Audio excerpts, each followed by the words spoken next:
it is an honor today to be talking to the fitness guru legend of all of dentistry. I mean, you are, buddy. You are a unbelievable role model. Um, so tell us, how did you? It's Uche Odiatu, Yeah, that's perfect. and thank you. And your father was from Nigeria, and my idol in dentistry, Dr. Bambidur Oguntebi, who taught endodontics at University of Missouri Kansas City, was from Nigeria, and his wife was Cami, and they had three kids, Coco, Deji Boy, and Falaka, and he was just so amazingly genius. And I asked him one day, I was babysitting his three kids. He needed a babysitter, so I was a student. I'll babysit. I can babysit, and I grew up with five sisters and a little brother.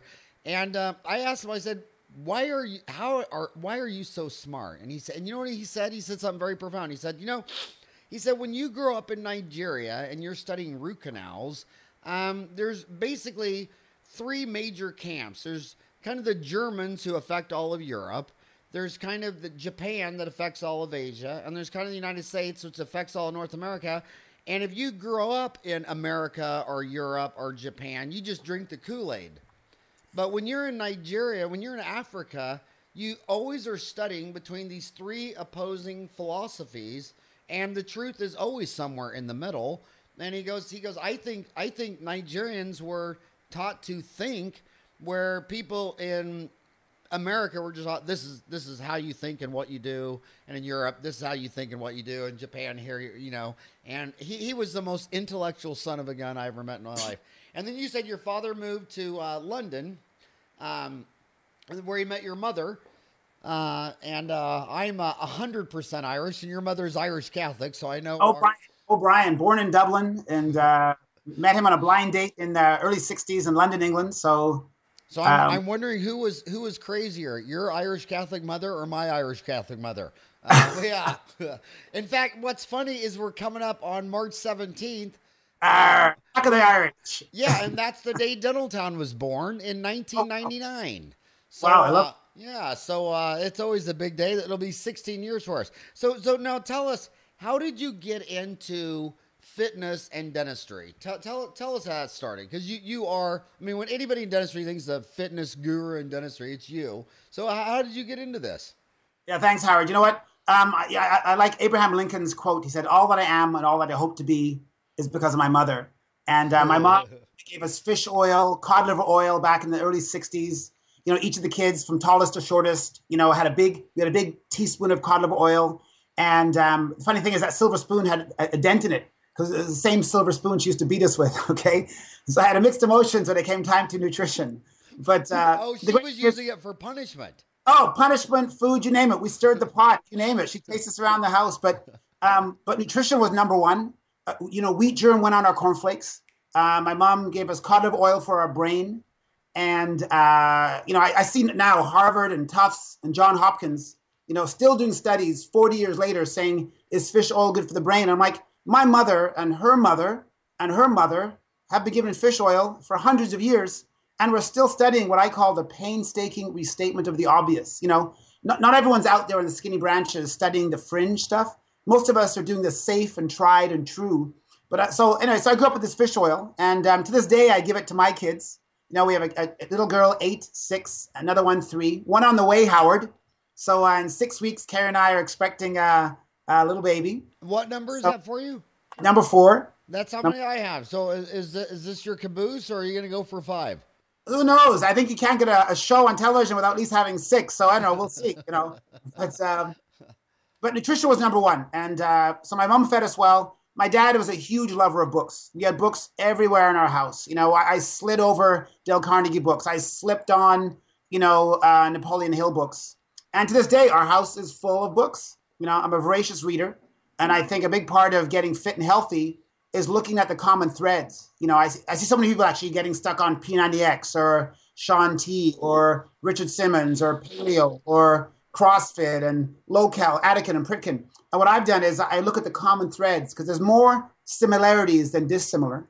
So when you put it all together and you share it with passion, and I firmly believe, enthusiasm is the sizzle that sells the steak, just to get audiences and readers creating some leverage to get them to make changes, I can create changes. And I love some of the emails and stories I get back after about people losing 10 pounds and 20 pounds. And many of them haven't even bought our book, for crying out loud. But all of it is something in something we've said or a story has resonated with one of their 100 trillion cells. And they say, I'm going to make it happen. Uche, at 10 o'clock this morning, you shared something that turned my heart on. And 60 days, 90 days later, they're emailing me saying, Uche, I've lost 15 pounds. What's next? What do I do next? So I love that, and I like to learn more so I can share more. And that's my philosophy. Okay, so let's start. I'm going to start pinning it down to the oldest excuses. We know some people are born with, what did they call it, ectomorphic body, where they're just always skinny, and there's a mesomorphic body, which I think I've been told by personal trainers I am, and then what's that, an endomorphic? Yes. And what is the endomorph? Just a bigger body? Endo means you have more rounded corners. Ectomorph is thin, naturally thin. Mesomorph, which is naturally muscular, which is almost like The Rock, like the Dwayne Johnson. Endomorph is like Jim Belushi or John Candy, Elvis Presley, like rounded. So skinny is like Hugh Grant. Mesomorph is like Dwayne The Rock Johnson. And endomorph is like John Candy. So mesomorph rocks. However, a skinny person who's out of balance will gain weight and look like John Candy if they're living a life out of balance. While an endomorph, a John Candy, if they get out of balance and they have like body dysmorphia, and they can have a thing like anorexia or orthorexia, which is obsession with correct eating, they can get too skinny. So the whole idea is to honor your type of body. So if you're mesomorph, use your muscle and your transformational language and your metabolism the way it's supposed to. If you're naturally thin, don't try and put on 60 pounds and go in a bodybuilding contest. Just enjoy a thin, wiry, lean physique and be a runner. You can do CrossFit, but you're never going to set any records. So I say honor the type of you were born with and use it. If you're an endomorph, you're probably a really solid person. You probably have a lot of hardiness to you. But if you try and be whipped thin, you're going to mess up with your mind. So I'd say discover where you are and then use that type to your advantage. And what are you? I'm more of a mesomorph. I'm like you. I'm lean. They say mesomorphs are often articulate, fiery, quick talkers. We have fast metabolisms. We sweat when we eat because it's fire and water coming together. We're transformational. We make things happen. We incite, we ignite. And that's part of the mesomorph. Look at The Rock when he was on WWF, how he was able to transform a crowd of 15,000. Look at you at a townie meeting, getting carried out of the room on 4 bodyguards, So I'm definitely a mesomorph. I'm hardy, I lift weights. But if I tried to get really thin and tiny, I'd have all kinds of problems.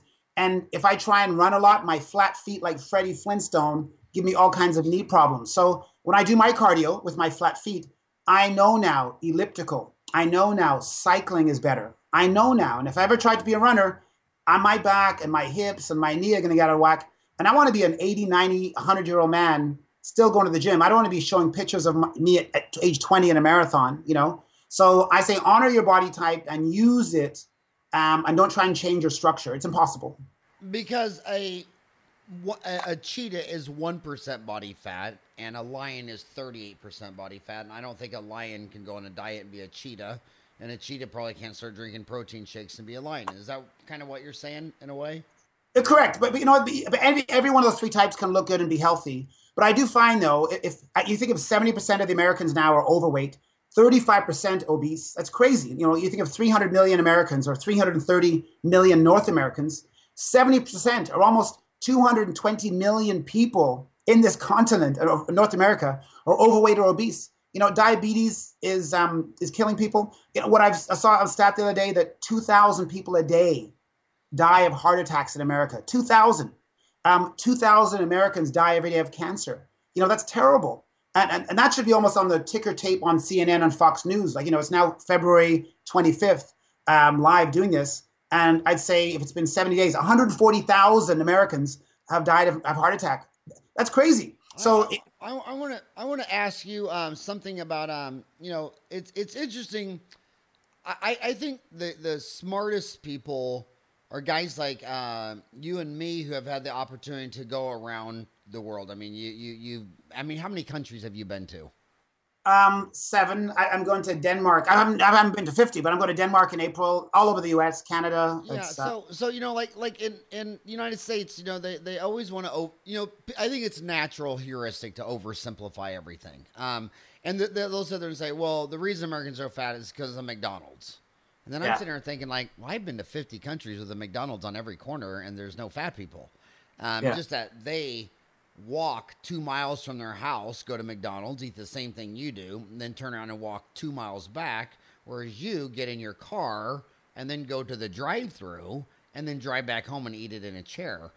So there's so many variations, but one thing that's all over Dental Town and everybody's talking about, and it was going to be the first question I asked you.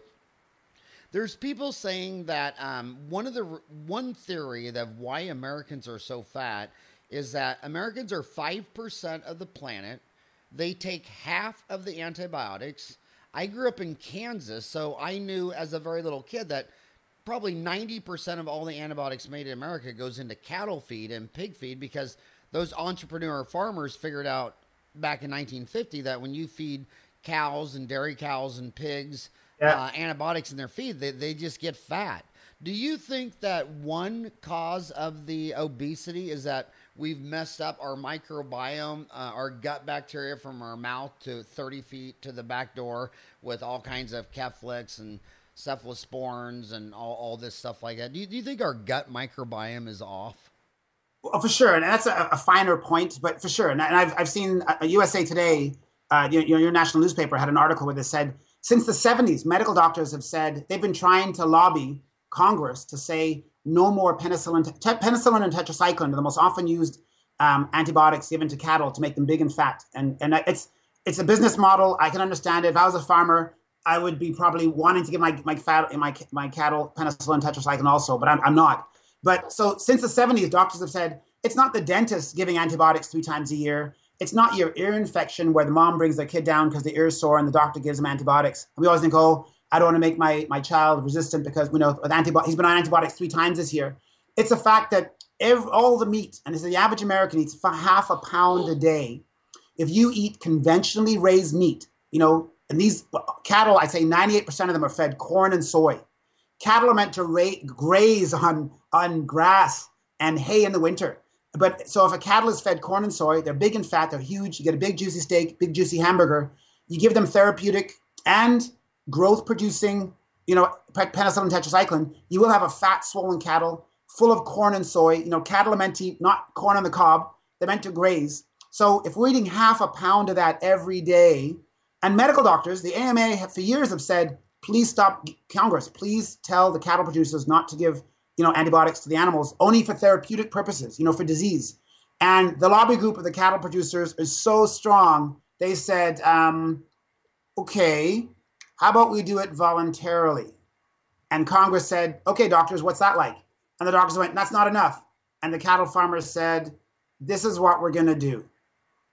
And Congress went, okay. so that's where we're at it. So I'll say, and I would say one thing to international viewers, because so many times dentists around the world will tell me, well, I think this is a good idea because that's how your country does it. And I want to remind all of our international viewers, because these podcasts are listened to in every country, is that the American government there's only one motto of the American government. Money is the answer. What's the question? So just because America's doing it has no correlation to whether it's a good idea or a bad idea. It's just about big money. And I'm an American. I'm 52. I have the right to say that. I've voted in every election. America is money's the answer. What's the question? So if we're doing it, it could be the best or the worst idea ever found. But continue. So then the question is going to be, well, if that cow is eating penicillin and you said penicillin and tetracycline? Penicillin and tetracycline are the 2 biggest ones that are being fed. This is when the FDA said. But you said they're eating a half pound of meat. Well, are you saying there's trace antibiotics of that in the meat, or are you just saying it's just changed the meat? No, it's the food chain condenses as you go up the food chain. The polar bear is one of the most toxic animals in the Arctic because it's eating all the seafood, which is basically the ocean is the world's sewer. So the polar bears, all they eat is food out of the ocean sewer. So they're a pretty toxic group. Very few of them having problems procreating. They can't even swim. They're having their own problems. Human beings are the next big end of the food chain. So nutrition and toxins condense as it goes up the food chain. So whatever the animal eats, we're eating it. And that's why the same, if I want to give you the analogy, when you eat garlic, the next day, what does your smet swell like? Garlic. Garlic. So everything you eat is every one of your cells affects every one of your 100 trillion cells. So I don't want to get too far off the beaten path. There's so many ways people to get in shape. But if an animal is eating antibiotics, not just for a couple weeks a year because of infection, if they're eating it daily as part of their feed, trust me, it's in your hamburger, it's in your ribeye, it's in your T-bone, and you're eating it. If you're eating half a pound a day, you're eating bacon at breakfast, a Whopper at lunchtime, you're eating a half-pound steak at nighttime from your favorite restaurant, you're getting antibiotics 3 meals a day. So, but you know what? That being said, you can still be healthy if you can choose free range. Or the other hand, one of the best ways to detoxify what we're talking about is to fast. You know, a lot of the world religions talk about fasting. It's not just for spiritual practices. Fasting gives your body a break from digestion. Digestion is one of the biggest users of energy in the body. That's why after Thanksgiving and Christmas dinner, we are what? High energy or low energy? Low. Low energy. So if you fast, and there's new research now, it's called intermittent fasting. I'm not sure if you've heard about it. Intermittent fasting, a lot of athletes are doing it now. And the research now in the last 5 to 10 years on intermittent fasting is it can increase sirtuin. Sirtuin is a neurotransmitter or growth hormone in your body, a hormone in your body. What it does is it makes your cells replicate more accurately, and it's life extending. So people who regularly fast have longer life expectancy than people who eat 3 meals a day, 7 days a week, 365 days a year. So you can even eat, so they didn't even quantify eating bad or poor. All they're saying is give your body a break from digestion, a few meals a week, or a day a month, or a day a week if you're really into it, and you can increase the quantity of sirtuin, S-I-R-T-U-I-N in your body. And what it does is it makes the 70 DNA replications, which is how the body makes new cells, more accurate in how they get made. And your body makes less mistakes with more sirtuin. And mice studies, it was all done with mice. The mice lives about an average of 2 years. They can increase the life expectancy of a mouse by 30% by decreasing the caloric intake by 30%. So these studies now have been extrapolated to humans, and there's now caloric restriction societies in America, which are saying no matter what you're eating, if you lower your caloric intake, you can live longer. So that's not even talking about antibiotics. So antibiotics, I think, and gut flora may be one of the 100 things we can be concerned about. But ideally, I look at the 6 pillars of health, Howard. I look at sleep. I look at food. I look at exercise. I look at your thoughts. I look at how you breathe. And I look at how much water you're drinking.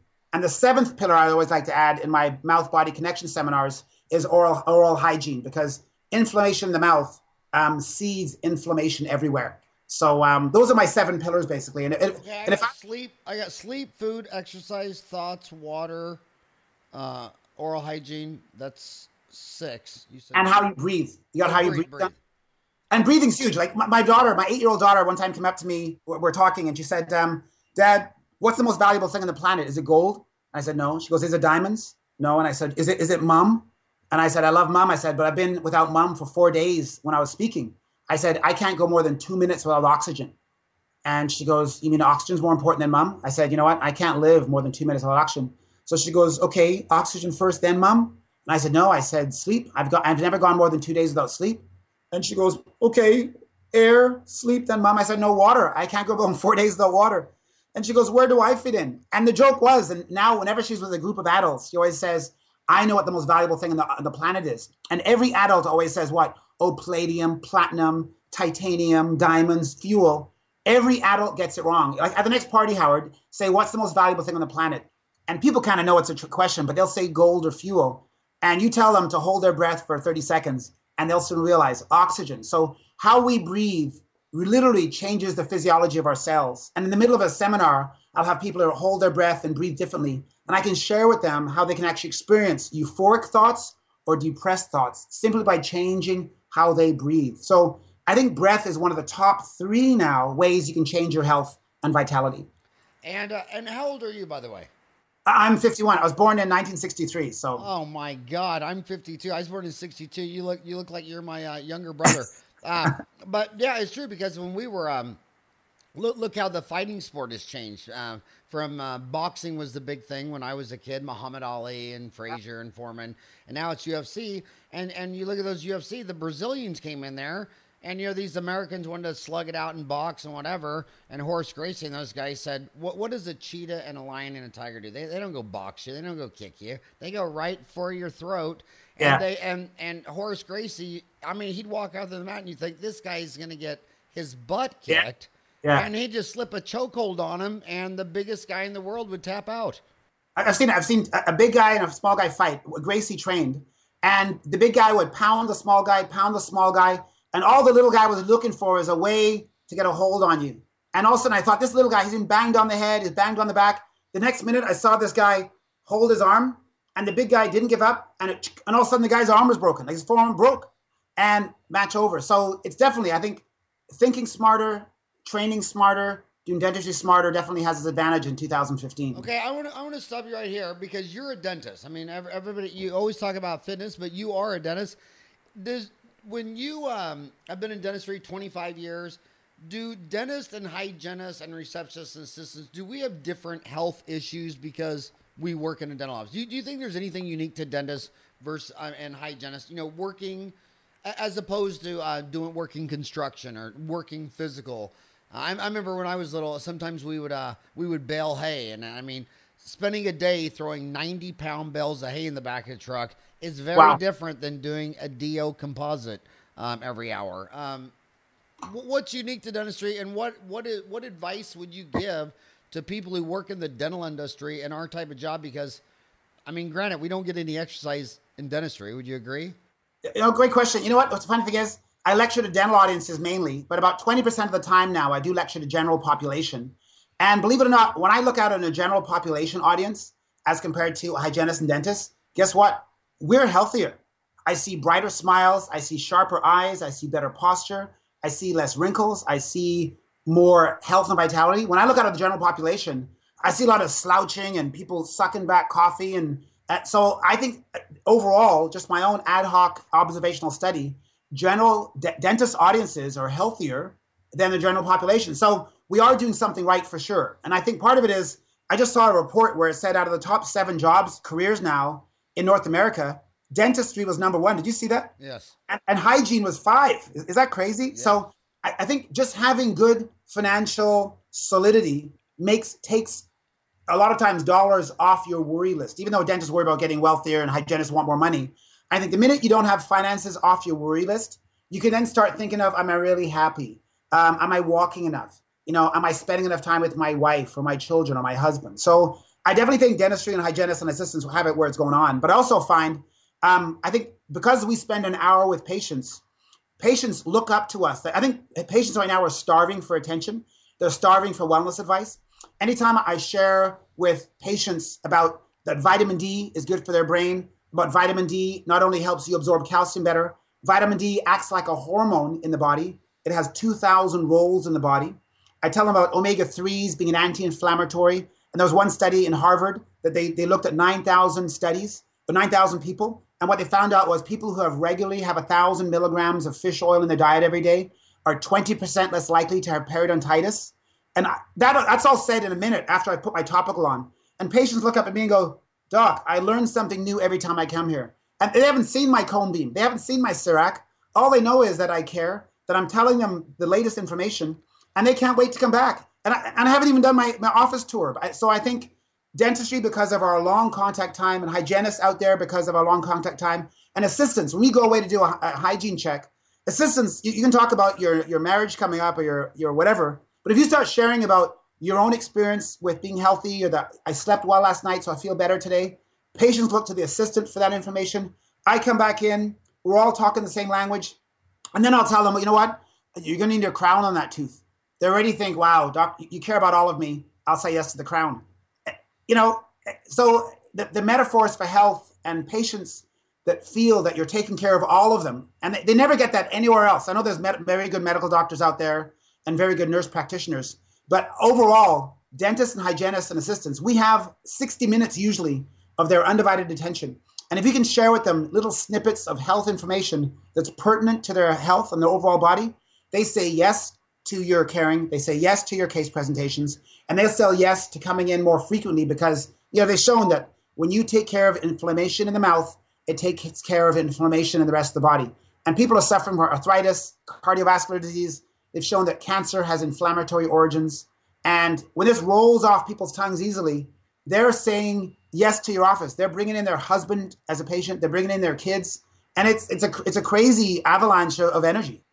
You know, it's funny because you said your pillars were 6, you had 7. You said sleep, food, exercise, thoughts, water, breathe, oral hygiene. And the thoughts thing is what I'm keen in on what you're saying, because I've been in the offices of all the legends, and I've been in a gazillion offices that needed a consultant.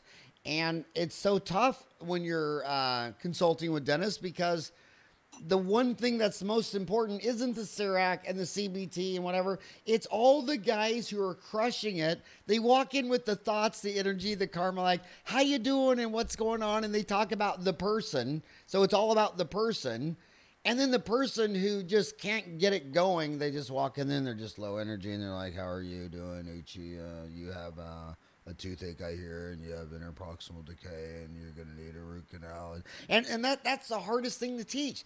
It's like the most important thing you have to teach a business owner is that positive thoughts and karma and energy and metabolism. Surround yourself with people who just love what they're doing, but they want to focus on that the secret of success is going to the Pankey Institute for 6 weeks and learning occlusion, and then going to Spear and Coyce and learning, full mouth restoration, and they missed the whole thing. That all those things aren't going to apply until you walk in there and own the room with energy and karma. And like Dale Carnegie said, everybody wants to hear their own name. And when you're talking about health, that's about that person. They want to hear about them living 30% longer. They don't want to hear about your grandkid and your marriage and negativity. And you go into offices and the patient's like, well, how are you doing? Well, my husband, we haven't been getting along very good. And he doesn't do the dishes or never helps me. And it's like, God. And then their question is, should we get a CIRAC machine? Well, there's no doubt that technical skills are important. I've been to Pankey. I've only been to C1. It's awesome. I've been to Pankey, MAGD, Diplomat in the International Congress. I'm not throwing those guys under a bus. I'm just saying you've got to have the right thoughts and energy and karma first. But I think dentists, because of our personalities, we're so OCD. We're so structured to look for evidence. We're so structured to find out, could you show me the 30 studies that show that? Could you show me the 52 studies? And what's the Cochrane analysis? And I'm like, if you need a Cochrane analysis before you do something, if you want 50,000 papers to be shown to you before you do something, there's research to show that exercise is going to increase your quantity and quality of life. There's research to show, there's thousands of papers showing that omega-3s help you. There's hundreds of papers showing that sitting all day is bad for you. There's hundreds of papers that show that if you sleep 6 hours or less a night, you have more inflammation. Are you doing any of those? And the dentist goes, I guess it's not evidence that I need more of. I just need some motivation. So they realize now that there's studies and books and papers to show that positive thinking, and I think I saw it was the WHI, World Health Initiative. Since 1994, they did a 20-year study on 100,000 women. What they found out was, if you're an optimist, you decrease your chance of cardiovascular disease by 30% compared to pessimists, and you have 14% less likely chance of dying from all diseases than pessimists. So if a dentist wants proof that being an optimist helps you, if I can increase my chance of living longer by 14%, and if I'm earning, the average dentist makes 140 grand a year, if I add another 10 years on, it's going to give you $1.4 million if you're an average dentist by practicing 10 more years. Put a smile on your face, put it with Scotch tape on until you can really do it, and start being an optimist. So I don't think dentists need more evidence. They need people like you. They need people like me, giving them proof, but also letting them feel it, sharing the evidence. But at the same time, though, in audiences with participation exercises, showing them how quick they can go from feeling in the dumps by breathing with their head leaning over to putting their head back, looking up at the sky and saying, okay, when I think about my overhead now with my head up, breathing deep, it doesn't look so bad. When I look now, thinking about my overhead, it looks like overwhelming. So even changing your posture can change how you think. So I think dentists love information. They're information junkies like yourself.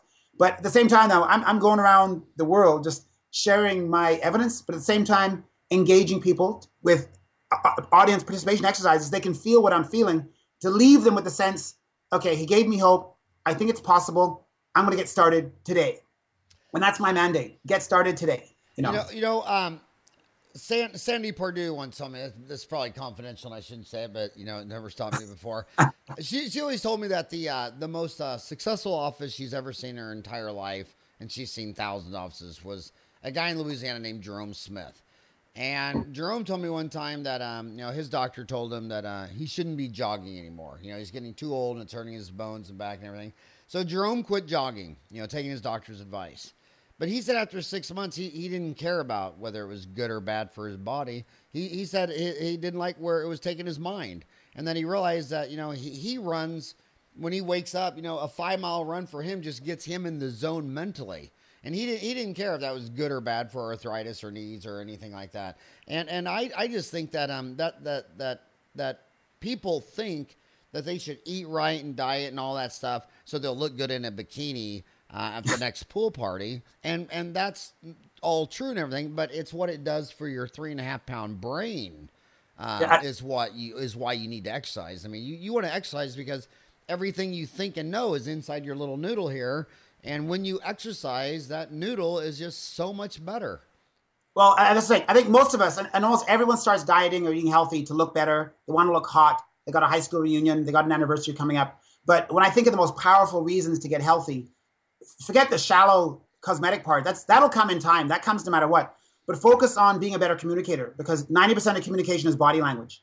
And if you're pain-free, if you got a good back, if you got good gut flora, if your neck doesn't hurt, if you're breathing deep, your body language is going to be committed so much more accurately.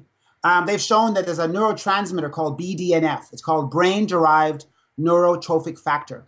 People who exercise have more of it in their body. So that's why, you know, 85% of the CEOs of Fortune 500 companies exercise, and 85% of the general population doesn't exercise, because they want a person who is in charge of 10, 40, 50,000 people to be thinking powerful, big vision thinking thoughts. If you're a sedentary CEO, you're probably not in charge of 50,000 people.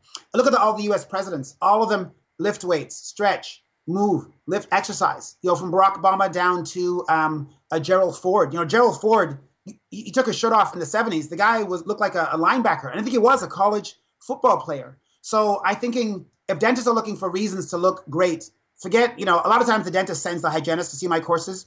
I look out on 800 people. I see 700 hygienists. I ask, how many dentists here? 8. And the funny thing, the dentists are all next door looking at the crown prepping course. And I'm thinking, you're going to prep a lot more crowns with a better back, better eyes, and better decision making if you come to my course. And I think over time now, I'm seeing more dentists show up. But what they've shown is if someone goes from being out of shape to in shape, they can increase their personal productivity by 25%. So if someone's billing $1 million a year and they're out of shape and they get a flat stomach, they're going to bill $1.25 million the next year. Cone beam, Sirac, Pankey, that's all aside. Simply getting in shape. So I'm telling the male dentist, and I'm probably speaking to the male dentist more than the female, because we're the ones most guilty of just going to the crown prepping courses. Get in shape, earn more, think better, be happier, be a better leader. And it all, I love that JFK quote, you know, when the tide comes in, all ships rise together. And it's beautiful to see.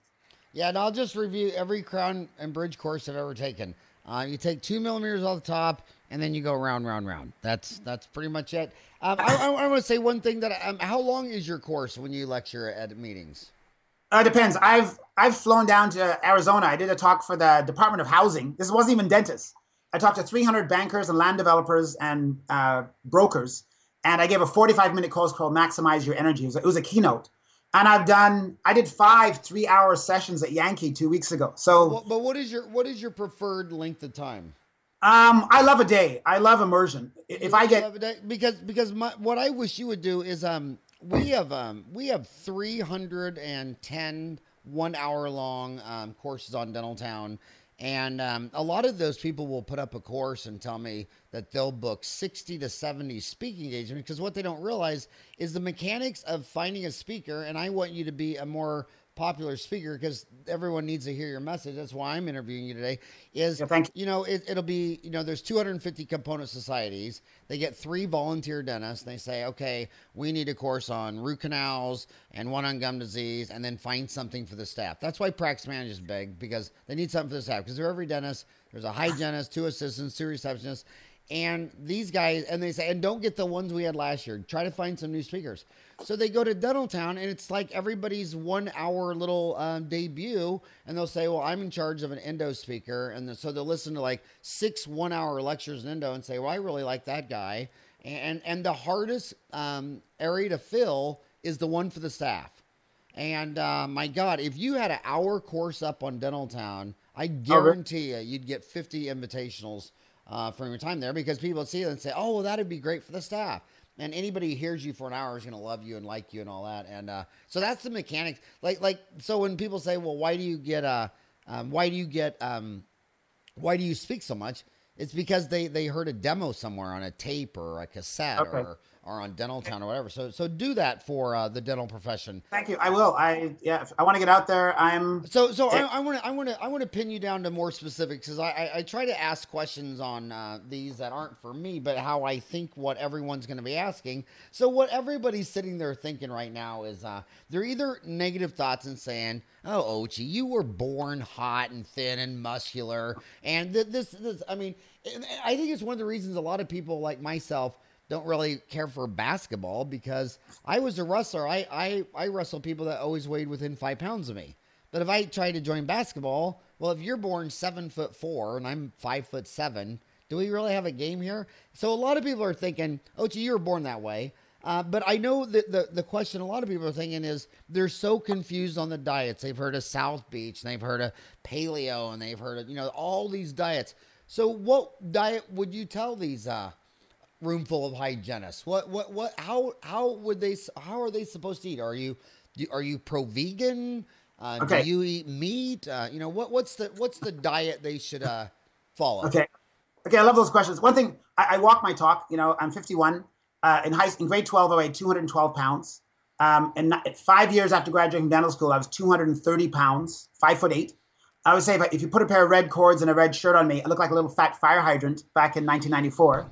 So 20 years later now, age 51, I'm 179. I'm about 8% body fat, right? I can do 23 chin-ups on a bar. To get into the Marines, you have to do a minimum of 3. And most people who apply for the Marines can't do 3. They get 90% of people who try and apply get kicked out. A lot of 18-year-olds can't do 3 chin-ups. So 51 doing 23 chin-ups. I'll tell people how they can do that shortly. That's an easy way to learn how to do that. But so I'm also certified as a trainer in 3 different certification bodies, which is tough. Most trainers have 1 certification. I have NSCA, I have CanFit Pro, and I have IFL. Okay, so I read about 8 journals a month, plus my dental, plus my CE for my courses and my crown prepping courses. So with 3 kids, 1 on the way, I'm time crunched. So I do HIIT training, which is interval training. I'll share how to do that right away. It's 7 minutes of cardio. If interval training is equal to an hour of steady state cardio. We'll talk about that right after. But the diet I follow mostly, I love the Mediterranean diet. There was a huge 7-year study in Spain in 2013, and they put 5,000 people on this Mediterranean diet. Had them eat more nuts, eat more olive oil, more grains, more vegetables, less meat, a little bit of wine, dark chocolate. They decreased their stroke exposure by 30%. In 5 years, they had to stop the study because the people in the control group who weren't eating Mediterranean diet were dying of stroke. So the Mediterranean diet is perfect, and it's the most often, it's the easiest one it has the least dropout factor because you don't count calories. All you do is you eat more vegetables, you eat more fruit, you eat yogurt every day, you have a glass of wine. If you're gonna have alcohol, you have to have it with a meal because alcohol on its own spikes your blood sugar, which is not good for your brain. It's not good for your pancreas. It's not good for type 2 diabetes. So if you're gonna have a glass of wine or a scotch or vodka, have it with your meal, and the body can absorb it better, and there's less of what's called postprandial dysmetabolism, which is the scientific word of saying messing with your metabolism. And nuts, grains like quinoa, no white bread, limit your red meat. But if you're going to eat red meat, make sure it's free range, grass-fed, which is key. And then the meat acts like medicine. Because when you have grass-fed cows and grass-fed chickens and free-range chickens, and you can find a farm in any state, in any province in Canada, I'm sure any country around the world, where you can order special meat delivered to your house. In Canada, it's about $200 a month. They deliver awesome cuts of grass-fed meat to your house. So I still eat red meat. We still eat wild fish. We still eat chicken, free-range eggs. So I'm eating nature's medicine, unpure and sanctified, you know. So the Mediterranean diet kicks ass. Sorry, it kicks butt, okay? But at the same time, though, I add intermittent fasting. So about a year ago, I started fasting 1 day a week. I did that for a cleansing. Now, on a regular basis, I'll fast 1 day a month. And what it does is it gives my body a break from digestion. It makes my skin look like this, okay? Makes my eyes bright. You can't see, there's no Restylane here. All it does is, with omega-3s, staying hydrated, drinking olive oil, a tablespoon of first press, cold press olive oil every morning, a tablespoon of fish oil every morning, Norwegian fish oil, okay? 3,000 international units of vitamin D in a dropper form down the hatch twice a day. I'll talk about vitamin D later. That is my recipe for looking a certain way. And I just say, if you have ingredients and a recipe to make apple pie, you will get that same apple pie every time. You can't put the ingredients and a recipe for an apple pie together and get a lemon meringue pie. So as long as people are following the science, and it's not really my science, I basically studied thousands of people and I put it together and I've read the books, got the certifications. My wife and I live it, you know. Our kids, our little 2-year-old jumped up on the chin-up bar at home and she goes, "Daddy, I want to do chin-ups." I held her ankles and this 2-year-old pulled herself up 7 times, you know. So my family lives it. We're time crunched, but we make time for fitness. I do 7 minutes of cardio a day, not an hour anymore. And I meant 180 pounds is my line in the sand. I'm like General Schwarzkopf in Desert Storm. I will not go over 180 ever again. Many people have a gray area in the sand. You know, they lose weight, they get down to 170, and their gray area is 200. And then 2 years later, they creep back up again. So I think anytime someone loses weight, get a line in the sand and do not cross it. Like, you know, General Schwarzkopf said, you know, Saddam Hussein, do not cross my line in the sand. Dr. Uche Odiatu, do not cross this line in the sand, minus 180, and you can maintain a weight loss forever. Sorry, I went on there. And you're 5'7"? 5'8". 5'8". So 1A. Okay. So my BMI actually, if you look at my BMI, body mass index, it no longer works for muscular people. My BMI is 26. If you're a doctor and look at me, they'll say you're overweight because my BMI is, but they've actually shown now, the Mayo Clinic showed last year in March that waist is the more important. So if you're a man in North America, your waist has to be under 35 inches if you want to be healthy. And is that at the navel or the hip bones? The narrowest place. So at your navel Navel. Okay, so I want to pin you down on specifics. So you're talking about the Mediterranean diet, but walk us through what you eat in a day. Tell us. I mean, you just woke up. Before you go to bed. Okay, I'm glad you asked. Immediately, I want water in my body. And it doesn't have to be reverse osmosis. It could be tap even, but I'd rather have filtered water. I squeeze a little bit of lemon in because what it does, it awakens your digestion. So I'll drink about a full glass of water. That's the first thing that goes down the hatch, right? So my body gets set. My body hasn't had water for 8 hours. And as you know, water is one of the top 7 pillars of health, right? So my body's starving for not food first, water first. Then I will soften because I'm time starved being a dentist. I'll have a shake. I have a great whey protein powder. I put a teaspoon or a tablespoon of almond butter in, which is a great saturated fat. It's also organic, so there's no pesticides, herbicides, and fungicides. Don't worry about that yet. You don't have to worry about organic food at this point. So I get almond butter in, my olive oil. I put a teaspoon of olive oil in. Again, when you give the body fat, it slows down digestion. It also makes you feel fuller longer. And that's why a lot of diets don't work. People fill up on veggies and their body's starving for fat. The brain is 2/3 fat. You know, DHA, which is an omega-3 fat, has 500 functions in the brain. And 1 in 7 Americans have the right amount of omega-3s in their body, which is so 6/7 are starving for omega-3s. And if the brain has 500 functions for DHA, which is one of the omega-3s, you're not going to function. I don't care if you have a CIRAC. I don't care if you have a cone beam. I don't care if you have, Pankey trained hygienist. If you're not having omega-3s, you're going to make poor decisions. You're going to get tired. You're going to have inflammation. You're going to have sinusitis. You're going to have a runny nose, aches and pains. Anyways, I'll leave that aside. Sorry. So I have my whey protein powder. I have my almond butter, a teaspoon of olive oil. I'll often put a teaspoon of fish oil in, scented so I don't taste the fish. I'll put a scoop of frozen blueberries in. I'll put some Greek yogurt in. I put it in a Magic Bullet or an Isogenics blender. I blend it up. It gives me a cup of about 500 calories of the most dense form of nutrition I can have. And then when I leave the office, when I leave for the office, 2 hours later, I'll have some green tea. Green tea is full of antioxidants. The most perfect one is called EGCG, epigallocatechin gallate. What it does is the book called Anti-Cancer: New Way of Life. And EGCG tells cancer cells to die off, because cancer cells are cells that, like the video Girls Gone Wild, cancer cells don't know when to go home after a party. So our normal cells have what's normally called apoptosis. Normal cells are born, do their thing, and die. Cancer cells don't die. So EGCG in green tea, you need 2 cups a day, steeped for 5 minutes. I have my first cup mid-morning. That gives me my EGCG, okay? It's full of flavonoids. It's full of a little bit of caffeine to give me a little bit of a buzz, but not the spike of coffee. Like, you and I are mesomorphs. We have enough fuel in our body, fire and fuel and gasoline and vinegar to keep us going. So you and I don't need a lot of coffee. It's like pouring gasoline on a fire. But a little bit of green tea for you and I, the mesomorphs, Howard, keep me going to lunchtime. Lunchtime, I'll bring a bag, a Ziploc bag now. I've refined my habits. I listened to one of my wife's friends who's also a trainer. I put a cup of instant organic oatmeal in a bag.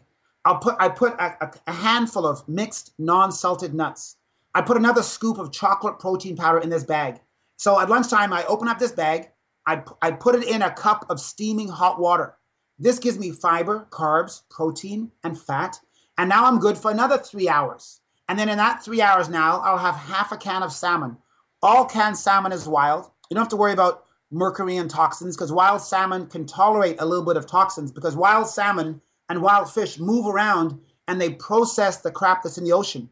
It's the farm salmon you got to watch out for. All canned salmon is wild. So I'll have a can of salmon, which is perfect for my omega-3s. I have a bunch of spinach, kale, miniature tomatoes, blueberries, nuts, put a little bit of olive oil on. That's my 3 o'clock meal. So think of it now, Howard. I've given my premium high-performance race car body the best food of the day. Tuesday, I still work 7 a.m. to 7 p.m.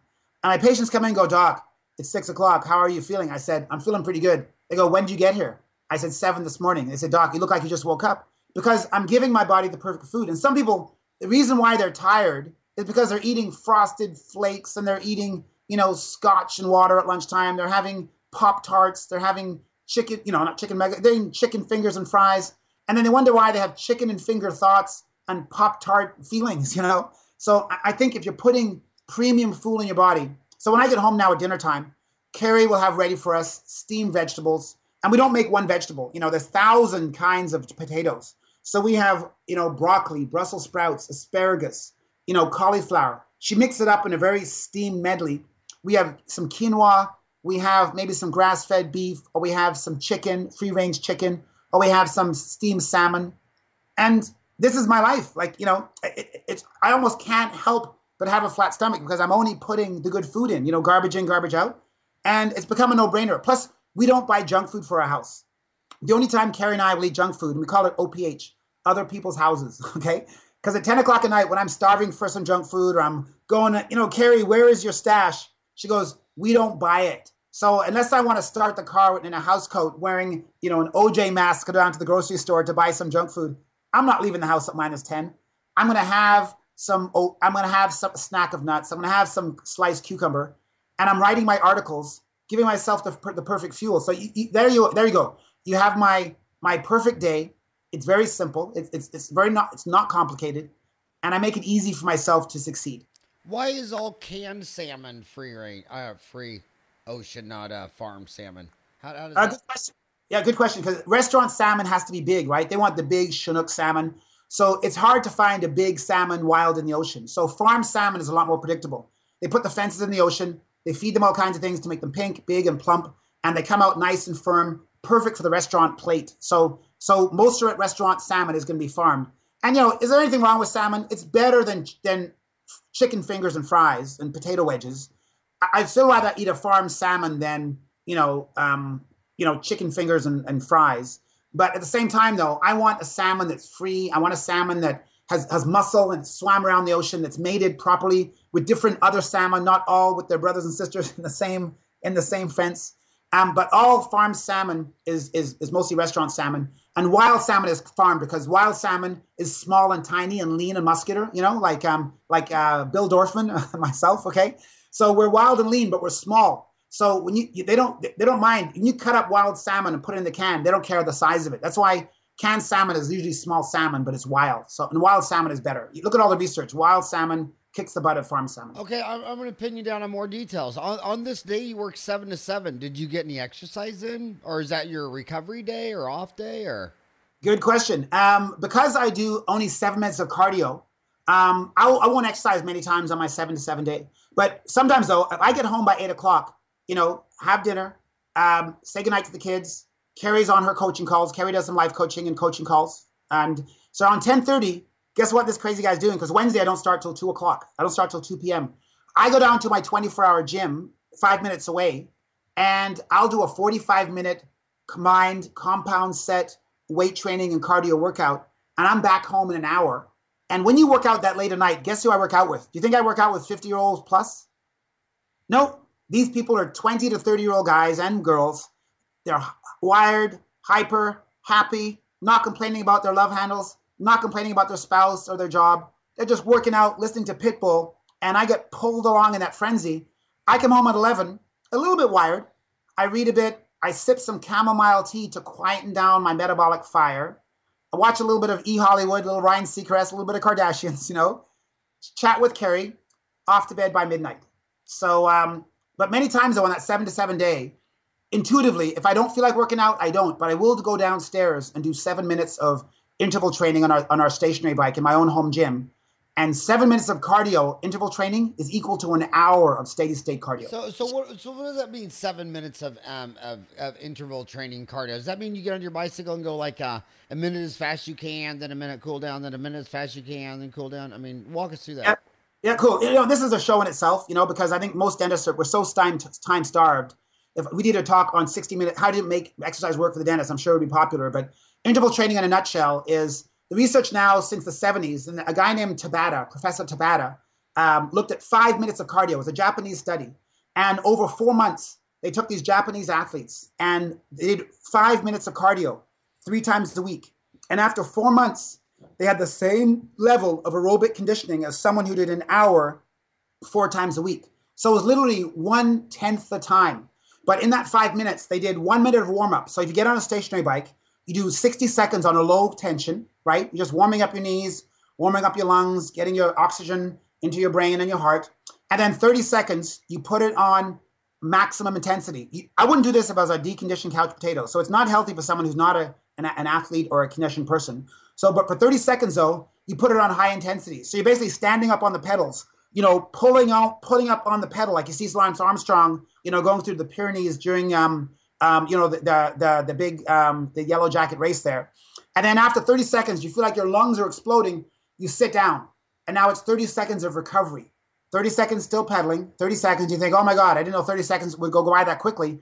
You jack it up to intense again, and then you go 30 seconds again, standing up on your pedals, putting on the pedals, pulling on the handlebars. You're going, and you're thinking, my heart's going to explode, and then you quieten down again. And it's the going back and forth that leads to a better, stronger, and the heart's a muscle. It adapts better. And now a lot of cardio rehab are doing interval training, and maybe not full out high intensity. Basically, it could be as little as low intensity, moderate intensity. So you're basically walking between light posts and then doing a power walk between the next light post and then walking the next light post. So it can be moderated or attenuated for different people's health care, status. But 5 minutes of that, it's the equivalent of an hour, Howard. So there's literally no excuse. Like 5 minutes is crazy. Sometimes Carrie will be making breakfast. I'll come down in my house coat while she's, cooking up the steel cut oats. I'll walk downstairs to the basement, do 6 minutes of interval training, come up with a light, bead of sweat on my forehead. And she goes, damn it, you worked out, didn't you? And I said, I'm guilty. I did my 5 minutes. And the kids go, Dad, play with us. So instead of spending an hour running on my flat feet like Freddie Flintstone, I'm 5 minutes, come up, happy, hang out with the kids, and I'm on to my day. Okay, I want to ask you another thing. I want to ask you a question about yoga, because a lot of dentists and hygienists, myself included, actually have an occupational injury because I lean my 10-pound bowling ball head over like this. Because, I love that bowling ball. Well, I mean, I know that I was supposed to look through a mirror and indirect vision, all that stuff, but I looked direct, and I leaned my head over, and I looked direct, and I'm telling you young kids out there, I'm 52, I jacked my neck, And it was a dentist's wife who told me like 2 years ago. She goes, your neck's really bothering me. I said, it bothers me all the time. She said, do hot Bikram yoga. So I started doing hot Bikram yoga 2 years ago, and I swear I'm like a heroin addict when it comes to hot Bikram yoga. I mean, I love it. I mean, you could take away my bike, my swim, my Orange Theory, my CrossFitness. You could take away everything, but you could never take away my yoga. And all that neck and pain and stuff. What do you think of yoga? And do you think hot yoga is any different than cold room yoga? And back to stretching, there's a big debate on Dental Town whether or not you should even stretch, because some people say, well, a lion and a tiger and a cheetah, they don't stretch out before all of a sudden they go from complete stationary to chasing down a gazelle. So answer my question on what are your thoughts on yoga? No, flexibility, when you think of the three components of a good quality complete exercise program, strength training is one, aerobic conditioning is the other one, and third is flexibility. So flexibility is very important. So, and there's debates as to when you do it and how often and how long. The debate is, do you do it before the run or after the run? The new thought is you stretch to increase flexibility after your body's warmed up. When you stretch on the step before you go for a jog, that's basically just getting your mind in gear for the jog. You're not basically going to prevent an injury. They've shown now that stretching before a run does not prevent injury. All it does is, from my aspect and what I see with all the studies, it just sets your mind and it gets you into the mindset on preparing for activity. The lion just leaps off the ground, right? So I totally understand where that's coming from. So the new way to do flexibility is after you've already warmed up. So after the weight training, after the run, that's when you stretch for flexibility training. And it should be 2 to 3 times a week for 10 minutes, ideally. And to give you an idea how easy that is to do, the sad part is only 4% of North Americans have a complete exercise program, where they do weight training, cardiovascular, and stretching. Only 4% of 330 million. So it's really not that many. But all things left aside, I do yoga now. I used to do it 3 times a week. My dad passed away in 2010 in November, suddenly. And I thought, I can't go back to the same life. You know, here's the guy who, the reason why I'm here, to honor him, I was thinking, for the next year, I'm going to do something completely new. I'm a big person of, like Carl Jung, there's an AM to PM to life. You do things in the PM differently than the AM. So when my dad died in 2010, I was 47. I said to myself, I want the PM now. The next 47 years has to be a little different. So I said, what can I do a little differently? I thought, I parked behind this car at a mall, and it said Soul Seeker behind it on the license plate. And I looked up, and it was in front of a yoga studio. And I thought, okay, I'm a pretty intuitive guy. I listen to my gut. I've got good gut flora, right? And I thought to myself, okay, I went in there, signed up for a month for $40, all you can do. I went 15 times. I went for a year, 3 times a week, hot yoga, and never felt better. It was crazy how it made my neck feel better, my back feel better. I felt more limber. My kids, 8, 6, and 3, they can do straddle holds, they can do pikes, they can do the splits. Hear me, I'm stretching down. I can't do the splits. So I realized as we get older, we get stiffer. And I think, rigid body, rigid mind, rigor mortis, flexible body, flexible mind, flexible life. So I think for a dentist who wants to earn more, a hygienist who wants to earn more, I think flexibility is a key part of having good languaging and good body control and less injuries. But I'm just looking at a study here, and I'm certified to the National Strength and Conditioning Association. And this is one of our journals. I get these crazy, 200-page journals every month. And here's one. It was the first of its kind. It looked at Bikram yoga, which is a hot yoga. And after 10 weeks of Bikram yoga, adults, they had a large increase in shoulder and lower back and hamstring flexibility. And hamstring tightness is a big part of lower back pain.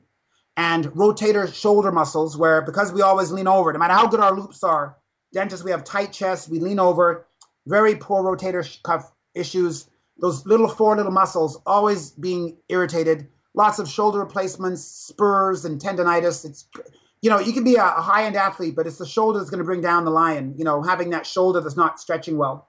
So this is the first of its kind in 2013, and it showed how there was a large increase in shoulder, lower back, and hamstring flexibility. And they looked at Bikram yoga in particular. So when I'm in town, I do now only an hour a week, which is not enough. An hour a week is better than nothing. But I do an hour a week every Friday night if I'm in town at 7:30. It's a hot yoga class. It's a $7 drop-in. I'm the only guy there. And guess what happens when you're the only guy in a yoga class? Guess what the ladies do? What? What do you do for a living? I'm a dentist. What do you think they ask next? Where's your card? We want to come to you because you look like such a nice, balanced guy. So, and I'm not even looking for new patients. Like if I was a 20-year-old or 25-year-old starving new dentist with cobwebs on my back, I'd go to yoga class in 3 different locations. I'd put my office name on my back. I'd put my office name on my butt. Okay. And everyone in that class would be saying, oh my God, you're a dentist? Where's your office? They first want to know, this is so cool that a male dentist is here. Where is your office? So that would be my huge productivity advice to any of our listeners today. You do your hot yoga as a guy, you're going to get 2 handout cards every time you go to a class. And for a guy, yoga is very different because you also get your cardio workout because those women are so hot. Your heart is just poor joke. And I said yoga is a cardio workout because they're so hot in there. Your heart is racing. But I just want to say that when I get up at 5 and do the 5:30 to it's 90 minutes. It's 5:30 to 7. Man, when you walk into work after that, you just feel jacked. And then when somebody's then the things that used to bother you in the past, the insurance wouldn't pay her, they need a letter, this patient's mad, or something went wrong. In the old day when you woke up and ate Frosted Flakes, you might have angina and be mad and upset. But man, after you do 90 minutes yoga, I don't care what the world throws at you. You just smile and bat it off. Hey, I'm out of time. I can't believe I'm at 1 hour and 1. But seriously, I really wish you would create an online CE course for Dental Town. Maybe it's part of a series. I think it'd be great business for you because it'd be the best marketing you could from around the world. Those things are watched from here to Australia, New Zealand, all that stuff. I'll do it. But seriously, I just want to end on one thing.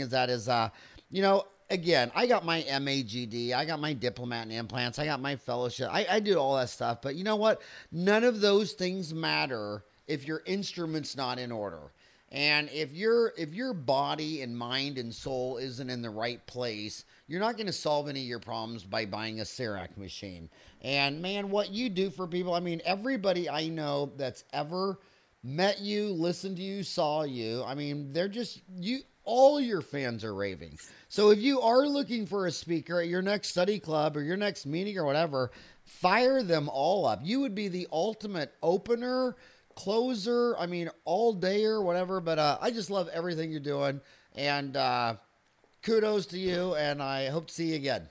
Yeah, thanks, Howard. I appreciate the work you're doing too. And I love to be back. And I take your challenge of doing that 1 hour CD course. I will do it. Trust me, I will do it. All right. Thank you, buddy. Have a great day. Thank you. Yes. And happy St. Patty's Day, my Irish brother. Yes, my kindred spirit. Okay, bye-bye. Goodbye.